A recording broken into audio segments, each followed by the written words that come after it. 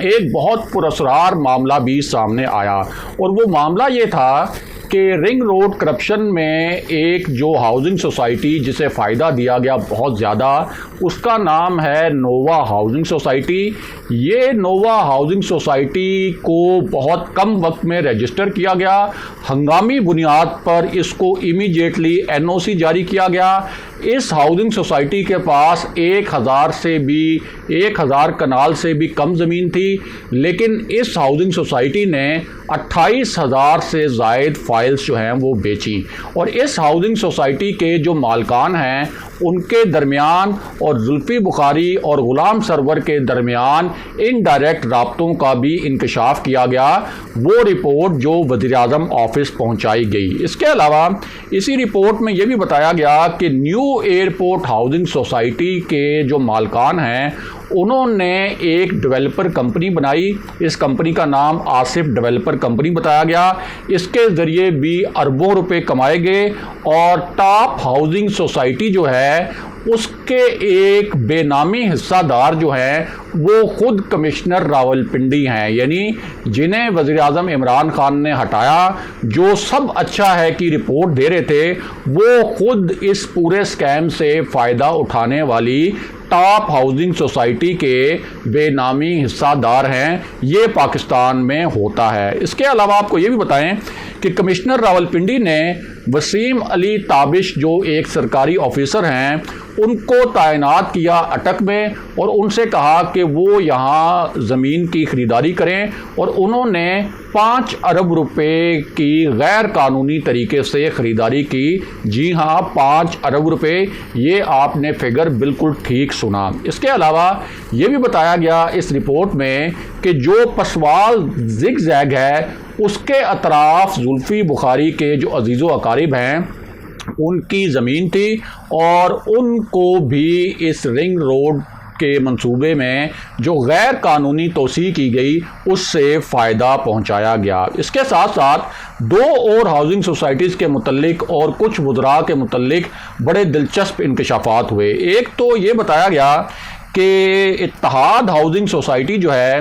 اس کے معاملے میں بھی غلام سرور خان نے اپنا اثر و رسوخ استعمال کیا، اور یہ جو سوسائٹیز ہیں ان میں سے 2 سوسائٹیز ایسی ہیں، یعنی ایک پر اثر و رسوخ زلفی بخاری نے انڈائریکٹلی استعمال کیا، اور ایک ہاؤسنگ سوسائٹی کے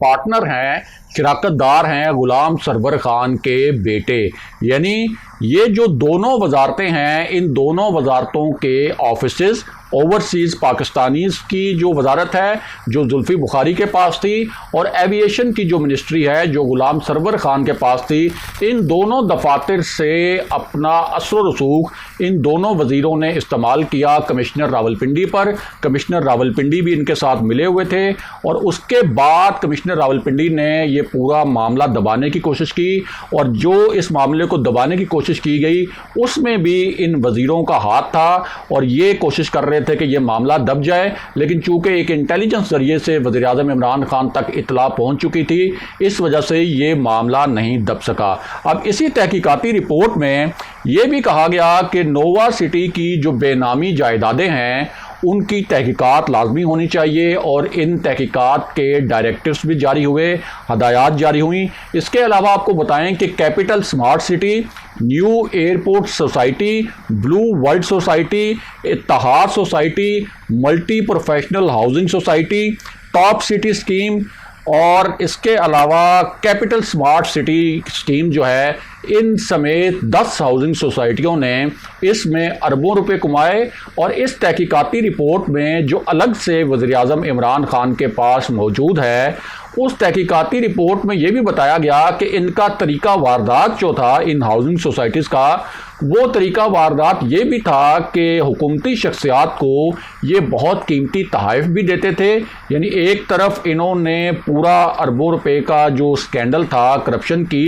ان کے ساتھ مل کر، اس کے علاوہ ان کو خوش رکھنے کے لیے نہ صرف حکومتی وزراء کو بلکہ کچھ دیگر سیاسی شخصیات کو بھی خوش رکھنے کے لیے ان کو انہوں نے قیمتی تحائف بھی دیے۔ اور اس پورے سکیم کے اندر 3 ایسے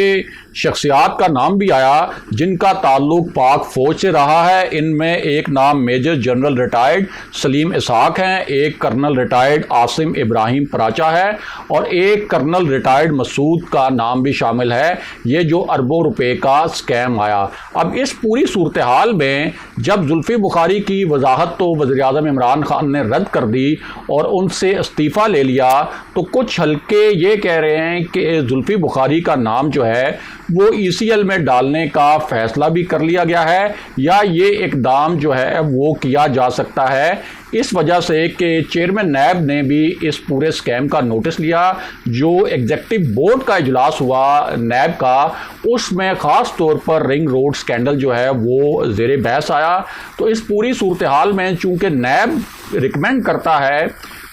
کسی کا نام ECL میں ڈالنے کے لیے جب کسی کرپشن کیس کی تحقیقات نیب کے پاس آتی ہیں، اور نیب کو اصل میں وزیر اعظم آفس سے بھی جو ڈائریکٹیوز جاری ہوئے تھے ان میں یہ کہا گیا تھا کہ FIA بھی اس معاملے کو دیکھے، اور CM پنجاب کے جو آفس ہے وہاں سے یہ کہا گیا تھا، یہ ریکمینڈ کیا گیا تھا کہ یہ معاملہ جو ہے نیب کو بھیجا جائے۔ اب انہی پوری